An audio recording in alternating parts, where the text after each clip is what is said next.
요한계시록은 마지막 때에 이루어질 하늘나라와 온 세상의 운명을 우리에게 말하고 있습니다. 묵시적 문학 형태를 띠고 있어서 얼른 이해하기 어려운 면이 없지 않지만 그럼에도 불구하고 반드시 이루어지게 될 하나님의 나라에 관한 이야기입니다. 하나님의 나라는 크게 악한 세력과 하나님의 백성들 사이에 있게 될 전쟁으로 표현되어집니다. 결국 하나님의 능력으로 또 하나님의 선하심과 하나님의 권능으로 악은 무너지고 하나님과 하나님을 따르는 백성들이 승리하게 된다는 내용이 요한계시록입니다. 결국 하나님의 능력이 나타나고 악의 세력이 종말을 고하게 되는 것인데, 그 악의 세력 그리고 악의 세력의 반대편에 있는 하나님의 백성의 세력이 서로 대비되고 있고 서로 대칭되고 있습니다. 하나님의 백성들을 하나님의 자녀 혹은 그리스도를 기준으로 그리스도의 형제, 우리 형제 이렇게 말하고 있죠. 그러니까 하나님의 자녀, 하나님의 백성 혹은 그리스도를 중심으로 우리 형제, 이렇게 하나님의 백성의 진영을 설명한다면, 그 반대편 하나님의 원수, 하나님의 대적자 이렇게 표현되어지는 사람을 놀랍게도 특정 참소하는 자라 말하고 있습니다. 오늘 본문에도 이들은 끊임없이 참소라고 하는 것은 고발하고 혹은 비난하고 저주하고 하는 의미를 다 담고 있습니다.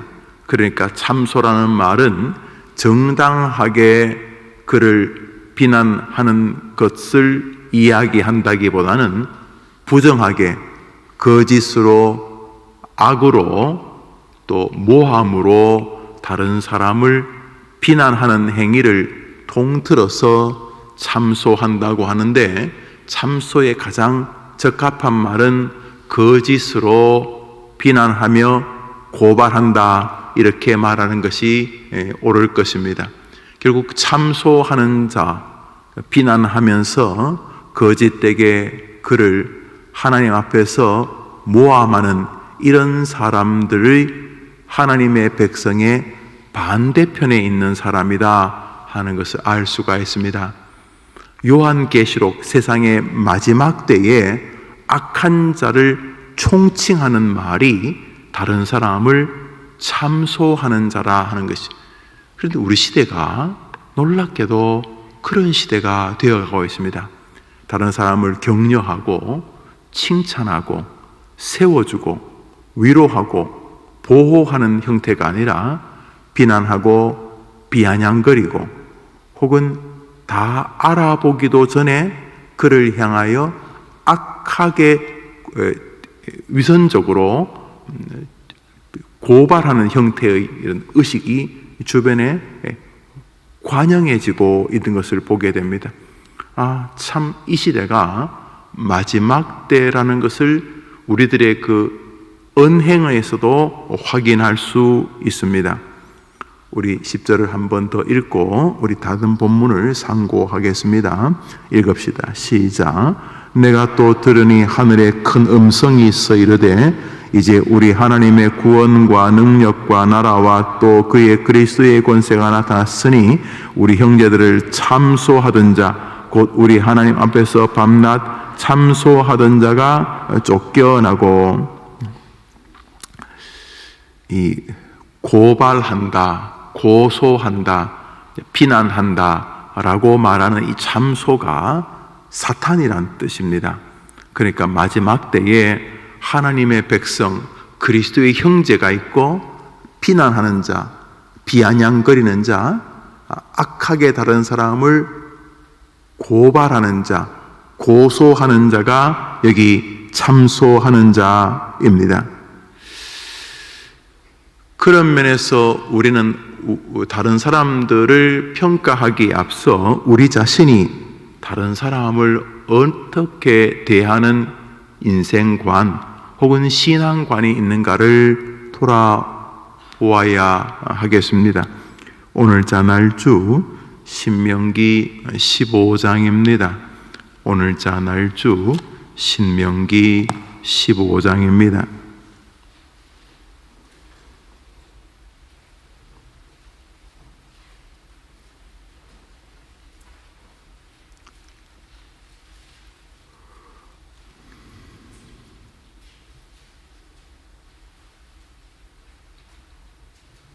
신명기 15장입니다.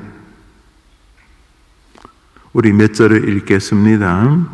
1절부터 우리 3절까지 읽읍시다. 시작. 매 7년 끝에는 면제하라. 면제의 규례는 이러하니라. 그의 이웃에게 구워준 모든 채주는 그것을 면제하고 그의 이웃에게나 그 형제에게 독촉하지 말지니 이는 여호와를 위하여 면제를 선포하였음이라. 이방인에게는 내가 독촉하려니와 내 형제에게 구워진 곳은 내 손에서 면제하라. 연약한 자들을 대하는 태도인데요. 우리 10절부터 11절까지 두 절을 읽겠습니다. 10절부터 11절입니다. 시작.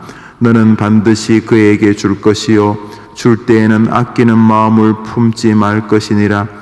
이로 말미암아 내 하나님 여호와께서 내가 하는 모든 일과 내 손이 닿는 모든 일에 내게 복을 주시리라. 땅에는 언제든지 가난한 자가 그치지 아니하겠으니 내가 내게 명령하여 이르노니 너는 반드시 내 땅 안에 내 형제 중 곤란한 자와 궁핍한 자에게 내 손을 펼지니라. 지금 이 신명기 15장에서 주님께서 가나안 땅에 들어가서 하나님 백성으로 사는 태도에 관해서 말씀하고 있는데 그것은 다른 사람들을 대하는 모습에 관한 것입니다. 네 주변에 연약한 자들이 늘 있을 것이다. 주님이 오시는 날까지 내 주변에는 약한 자들이 언제나 있을 것이다. 그들을 대할 때에 참소하는 자가 되지 말고 그들을 긍휼히 여기는 자가 되어라. 그를 긍휼히 여기는 모습을 보고 나 여호와가 너를 긍휼히 여길 것이다 라고 말씀을 하고 계시는 것입니다. 신명기 15장에 계속 반복되는 것은 너에게 무언가를 빌렸지만은 도저히 갚을 길이 없는 사람들을 대할 때에 너는 이런 방식으로 대해라. 어떤 방식으로 대하냐 하면 너의 하나님 아버지께서 갚아주실 것을 염두에 두고 혹은 너희 하나님 아버지께서 너를 지켜보시는 것을 마음에 두고 그 가난한 자를, 그 연약한 자를 대하라 라고 오늘 성경이 말씀하고 계시는 것입니다. 그런 면에서 기독교는 하나님을 상대하기 위해서 사람을 다른 사람들하고 다르게 대하는 사람들입니다. 사람이 하나님은 아닙니다. 그럼에도 불구하고 사람은 하나님께서 우리가 하나님을 어떻게 대하는지를 점검하시는 시금석입니다. 우리가 사람을 대할 때에 냉소와 비아냥, 비난, 참소적으로 사람을 대할 것인지, 사람을 대할 때 긍휼과 불쌍히 여김을 가지고 사람을 대할 것인지는 이 땅에서 우리가 걸어가야 될 하나님이 맡기신 숙제입니다. 어떤 면에서 예수를 구주로 믿어 구원받은 칭의의 백성, 구원 백성의 성화적 삶은 결국 사람을 어떻게 대하느냐에 달린 것입니다. 개를, 소를, 말을 잘 대한다고 우리는 그것을 의로운 사람이라고 말하지는 않습니다. 사람은 사람을 대하면서 자신이 믿는 하나님을 고백하게 만드신 것이기 때문입니다. 마지막 때의 특징은 비난하는 것입니다. 타당성이 있든 타당성이 없든 다른 사람을 비아냥거리는 것이 마지막 때의 모습이라는 것입니다. 우리 시대에 넘실거리고 있는 이 시대 사조는 사람을 비아냥거리는 것입니다. 날카롭게 비난하고 비판하는 것입니다. 그것을 샤프하다고 생각하는 망할 시대에 접어들고 있습니다. 배려하고 이해하고 기다려주고 긍휼히 여기면서 다른 이들의 약함을 보고 자기 자신을 바라보게 하시는 하나님의 뜻을 완전히 망가뜨린 우리 시대 속에서 하나님께서 우리 해림의 백성들에게 기대하시는 것이 있음을 보게 됩니다. 그것은 하나님을 사랑하듯 사람을 긍휼히 여기는 것입니다. 우리 교회 곳곳에 써져 있는 하나님을 사랑하듯 사람을 소중히 여기는 교회가 바로 성도의 모습이기 때문입니다. 오늘자 날주 시편 102편입니다. 오늘자 날주 시편 102편입니다.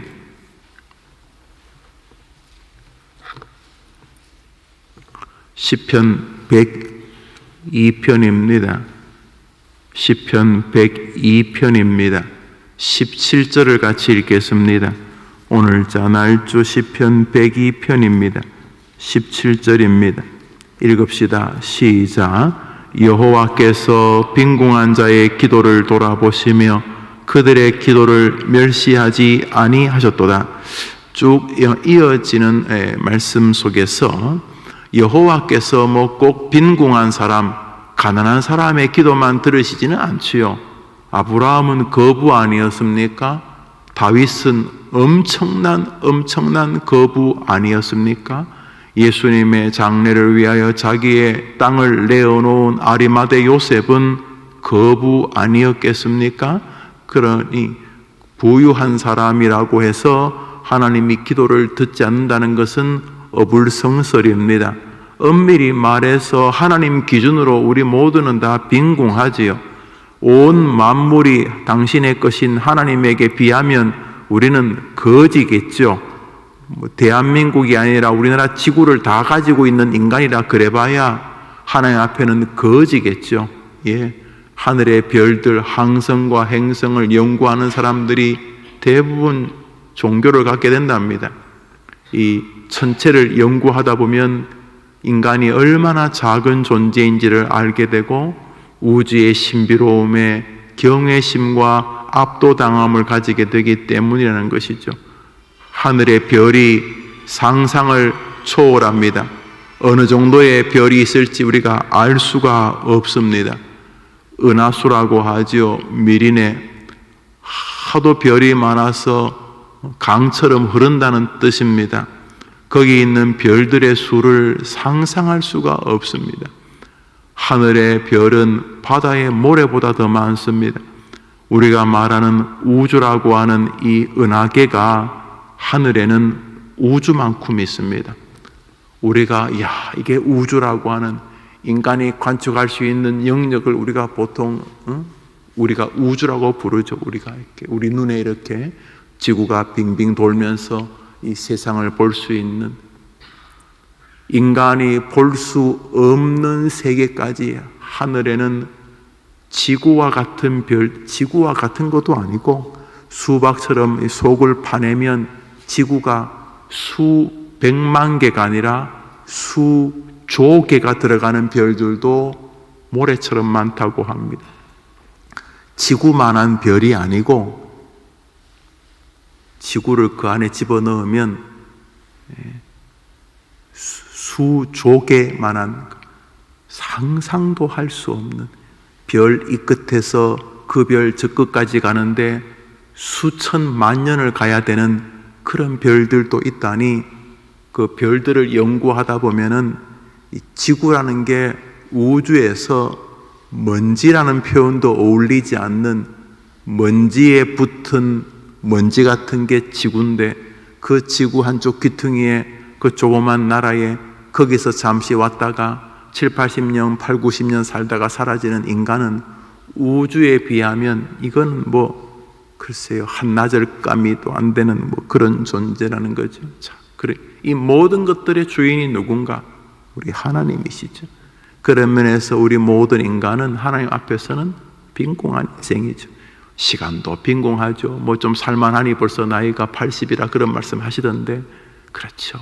우리에게 젊음이 있는 시간들, 젊은이들 보면, 야, 네가 부자다, 네가 20대, 30대, 10대 그 많은 기회와 시간을 가진 너에 비하면 나는 열심히 산다고는 살았지만 돌아보니, 야, 나는 내가 시간이 빈공한 사람이다. 이제 얼마 시간도 남지 않았고, 또 뭘 해보려고 하니까 체력도 빈공하고, 체력도 많이 빈공하고, 옛날에는 웬만한 거리는 뛰어다니는데 요즘 뛰다가 넘어지면 큰일 날까봐 조심해 다니는, 건강도 빈공하고, 살다 보면 우리가 다 빈공해지죠. 결국 우리 모든 인생을 의미하는 것이 될 것입니다. 그럼에도 불구하고 우리보다 객관적으로 연약한 자들이 있습니다. 분명히 그렇습니다. 그런데 여기 보면 여호와께서 빈공한 자의 기도를 돌아보시며 그들의 기도를 멸시하지 아니하셨도다. 그러니 하나님이 연약한 자들을 긍휼히 여기는 것은 분명합니다. 그러니 하나님이 긍휼히, 하나님이 귀하게 여기는 사람을 우리가 무시하게 되면 어떤 벌이 임하겠습니까? 반대로 하나님의 마음이 있는 빈공한 자들을 긍휼히 여긴다면 놀랍게도 우리는 하나님의 마음 곁에 우리를 두는 아주 지혜로운 인생이 되는 것입니다. 사실 돌아보면 빈공하지 않은 사람이 없어요. 그럴듯해 보이는데 안으로 쑥 들어가 보면 그 집은 그 집 나름대로 빈공해요. 삐까번쩍하고 아침마다 얼굴을 변장해서 뭐가 있어 보이지만 가보면 그 사람은 그 사람대로 빈공해요. 다 인생이 다 연약하고 다 부족해요. 교회 가령 이렇게 아침에 여러분 설교를 듣고 이렇게 설교를 하고 있는데 목사는 아무것도 빈공하지, 영적으로 항상 충만하고 모든 면이 목회적으로 아니요. 다 빈공한 면이 있어요. 이 모습은 이런 대로, 저런 모습은 저런 모습, 또 몸이 아파서 수술을 하거나 병원에 있거나 가정에 어떤 불화가 있거나 또 늙음이나 다 빈공이에요. 다. 결국 빈공한 자는 인강을 말하는 거죠. 우리 주님은 연약한 자들에게 깊은 마음을 가지고 계시니 우리 역시 다른 사람을 비아냥거리고 다른 사람을 비난하고 다른 사람을 참소하는 그런 인생관이 아니라 긍휼히 여기는 인생, 기본적으로 사람은 다 약한 존재라고 하는 마음을 가지고 연약한 사람들의 모습을 볼 때 비아냥거리거나 돌을 던지기보다 아이고 입장 바꾸어서 내가 저 자리에 있었으면 나는 저 사람보다 더 했을 거야, 아이고 얼마나 힘들었겠나 이러면서 우리가 그저 가만 놔둬도 늙어가는 것 자체가 약해지는 것인데 그냥 연약한 자, 다 빈공한 자, 청년은 또 청년대로 빈공한 거예요. 우리 생각에는 그래 대학 나왔으면 뭘 하더라도 먹고 살 텐데 그저 대학을 내가 살 때는 우리 동네에 대학 나온 사람이 1명, 2명밖에 안 되는데 지금은 그래 다 대학까지 나와가지고 뭘 못하겠나 싶지만은 그 녀석 보면 기가 푹 죽어 있고 여튼간에 다른 친구들은 어떤데 또 다른 어떤데 그러면서 지쳐있는 우리 젊은이들은 걔들은 또 걔들 나름대로 빈공한 거예요. 살면서 사람을 긍휼히 여기는 것 안에 하나님의 마음이 있음을 보게 됩니다. 오늘자 날주 이사야서 42장입니다. 오늘자 날주 이사야서 42장입니다.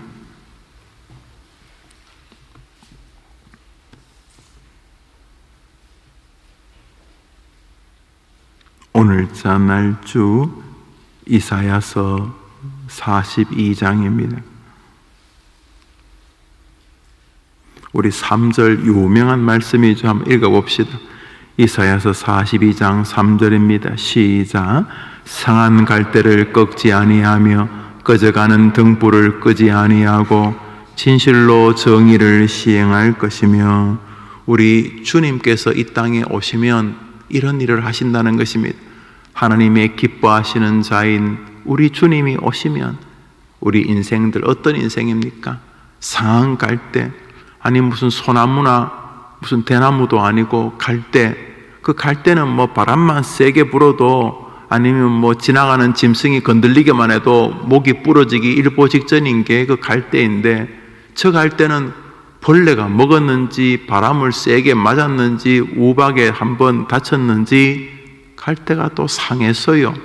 그 갈대가 상했으니 이거 뭐 참 연약한 인생, 완벽한 표현 아니겠습니까? 갈대도 약한데 바람만 불어도 막 이리 흔들리고 저리 흔들리고, 무슨 소리만 들어도 이리 걱정하고 저리 걱정하고, 막 이런 게 이 갈대 같은 인생인데, 거기다가 뭐 어떤 이유로 상하기까지 했으니, 야, 저거 뭐 말 그대로 연약한 존재 아닙니까? 등불, 아니 뭐 전기불도 오래되면 이렇게 뭐라고 다마라 그래, 벌브가 나가면은 꺼지고, 뭐 안에 요즘엔 좀 LED 좀 덜합니다만 이렇게 무슨 이렇게 선이 이렇게 끊어지면, 필라멘트인가 끊어지면 불이 나가는데, 하물며 옛날 등불은 이 바람만 세게 불어도 꺼지지 않습니까? 그리고 또 등불은 이 기름이 이렇게 다 되면은 이제 막 거름이 막 올라옵니다. 기름이 다 되면 거름이 올라가고 불이 막 춤을 춥니다. 그러다 이제 꺼지게 되죠. 냄새 나고 막 그럽니다. 등불도 약한데 거기다가 꺼져가는 등불이니까 이거 정말 약한 존재죠. 그런데 우리 주님께서 그분의 속성을 설명하시면서 그분의 마음이 뭐냐 하면, 상한 갈대와 꺼져가는 등불을 긍휼히 여기시는 분으로 우리 주님을 소개하고 있는 것입니다. 여러분, 우리가 살면서 자기를 닮은 자녀를 보면 반갑고 기쁘고, 출생할 때 그렇지 않습니까? 야, 아이가 참 자네 닮았네, 그런 마음도 좋고, 자기가 봐도 자기를 많이 닮은 것 같으면 그 묘한 기쁨이 있지 않습니까? 우리 하나님도 끊임없이 우리에게 주님을 보내서 나를 본받으라, 나를 따르라, 이런 말이 follow me, 나를 따르라, 이 말이 copy me, 나를 카피하라, 카피 복사하라. 주님께서 결국 당신의 길을 따라 주님의 마음을 본받아서 본받는 자, 그 본받는다는 게 뭡니까? 카피한다는 거 아닙니까? 주님의 마음이 뭔데? 주님 마음이 뭐냐 하면 이 인생도 이 건강한 인생도 아니에요. 갈대보다도 더 심각한 게 상한 갈대. 다 우리가요 상한 갈대입니다. 번들해 보여도 가만히 대화해 보면 그 사람 안에 다 상한 게 있어요. 50대에 그래 됐는지, 40대 그래 됐는지, 나면서부터 그래 됐는지, 다 사람이 살아오면서요 어딘가 벌레 먹은 데가 있어요.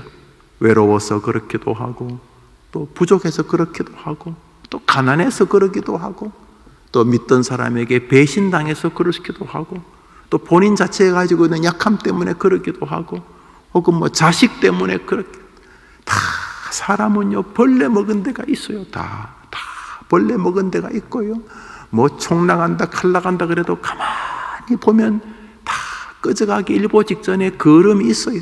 대화해보면 안 그런 사람 제가 한 명도 못 만나봤어요. 다 사람은 부족해요. 뭐 너는 안 부족? 예, 저도 마찬가지죠. 그래서 믿음의 사람들은 기본적으로 사람을 비아냥거리지 않습니다. 50보 100보입니다. 그 사람이 내 뒷모습이기 때문에 기본적으로 성도들은 이 땅을 살면서 사람을 대할 때에 주님의 마음을 기억해야 하는 것입니다. 오늘 하루 먼저 여러분의 약함에 대해서 이 땅에 오셔서 여러분을 기꺼이 받아주신 예수님을 묵상해 보십시오. 예수님의 묵상을 깊이 하는 동안 여러분의 약함을 보시게 될 것입니다. 여러분이 잘났으면 예수님이 뭐하러 오셨습니까? 여러분 잘났으니 그렇게 살라 그러셨겠죠. 너가 충분히 잘났으니 널 믿고 살으라 안 그랬겠습니까? 착하게 살라고. 예수님이 오셨다는 말은 우리는 안 된다는 뜻입니다. 십자가라는 말이 뭡니까? 야, 나는 하나님 앞에 안 될 인간이구나. 그게 십자가입니다. 나 괜찮은 사람이야. 그러면 예수님이 정말 죄송하지만 개죽음 하신 거죠. 아니, 괜찮은 날 위해 말로 죽습니까? 바보 아닙니까? 예수님의 십자가는 내가 전혀 하나님 앞에 안 괜찮은 인간이라는 뜻입니다. 그러면 나아가서 나는 안 괜찮아도 주님이 받아주셨는데 앞에 사람은 꼭 괜찮아야지만 주님이 받아주시는 것입니까? 나도 부족한데 왜 앞 사람은 부족하면 안 됩니까? 나는 연약한데 왜 앞 사람은 좀 허술하면 안 되냐는 거죠. 그런 면에서 그리스도인들은 사람을 기본적으로 냉소적으로 대하지 않습니다. 그가 그리스도인이라면 기본적으로 사람을 불쌍히 여깁니다. 동시에 사람에 대한 기대가 그렇게 높지 않습니다. 기독교인들은 뭐 사람을 불신하거나 사람을 이렇게 미워하거나 그러지 않지만 동시에 사람에게 엄청 이렇게 의미를 크게 두지 않습니다. 그 사람이 뭐 특정한 어떤 지위를 가지고 있거나 또 특정한 기술을 가지고 있거나 뭐 특정한 재물을 가지고 있거나 지위를 뭐 직업을 가지고 있거나 그래도 인간은 연약한 존재이기 때문에 사람은 기본적으로 그리스도인들은 사람을 볼 때에 지나치게 높이 보지도 않고 또 지나치게 낮게 보지도 않습니다. 그래, 저 사람 때문에 예수님 오신 거지. 그래, 저 모습이 내 모습이지. 또 아이고 얼마나 힘들면 저러겠나 이러면서 기본적으로 그리스도인들은 사람을 불쌍히 여깁니다. 동시에 그리스도인은 지나치게 사람에게서 엄청난 기대를 갖지 않습니다. 예레미야서를 제가 한 절 읽겠습니다. 무릇 사람을 믿으며 혈육으로 그 권세를 삼는 자는 저주를 받으리니 사막 건조한 곳 건건한 땅 사람이 거하지 아니하는 곳에 거하리라. 어떤 사람? 무릇 사람을 믿으며 혈육으로 그 권세를 삼는 사람은 저주를 받을 것이다. 사막 건조한 곳 건건한 땅 아무도 거하지 않는 땅에 어떻게 바람 타고 떨기나무 씨가 하나 날아왔나 본데 그 비가 올 때는 뿌리 좀 나오다가 다시 그 사막에 비가 오나요? 비가 안 오니 비쩍 말라 죽어버리는 그 황량한 곳에 떨어진 인생처럼 만들겠다. 뭘요? 사람을 너무 지나치게 의지하고 살면 무릇 사람을 믿으며 혈육으로 그 권세를 삼는 사람은 다 일장춘몽 같은 것이죠. 그런 면에서 정리해보면 하나님은 인생을 불쌍히 여기라는 주님의 명령을 우리가 준행하기를 바라고, 인생을 불쌍히 여기라는 말은 인생은 연약한 존재라는 것을 인지하기를 바라는 것이고, 인생이 연약한 존재, 나를 포함해서 연약한 존재라는 말은 하나님만을 더 의지하라는 표현과 결국 동일한 것이 되는 것입니다. 오늘 하루 그리스도인이 가지는 독특성, 하나님 앞에서 내가 죄인이기 때문에 십자가의 주님이 오신 것을 믿는 그 마음 때문에 내가 약한 것을 하나님 앞에 고백하며 그리스도의 십자가를 감격해 하듯 내가 약하듯 다른 사람도 약하다는 것을 기본적으로 기억하고, 다른 사람이 부족한 것이 너무나 당연하다는 마음 때문에 사람을 긍휼히 여기는 성도의 길을 걸어갈 뿐만 아니라, 기본적으로 사람은 약한 존재니 무슨 약한 존재를 뭘 그래 기대할 게 있겠어요? 그러므로 약한 존재이기 때문에 우리는 더욱 하나님 한 분만을 의지하는 믿음의 자리에 서게 하시는 것입니다. 오늘 다른 사람을 대하는 여러분 자세를 가만히 묵상하는 가운데 주님의 은혜가 여러분에게서 은행으로 나타나는 승리의 하루 되시기를 축복합니다.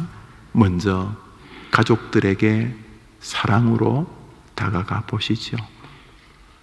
주님 가르친 기도로 예배를 마치고 자유롭게 기도하며 하루를 시작하겠습니다.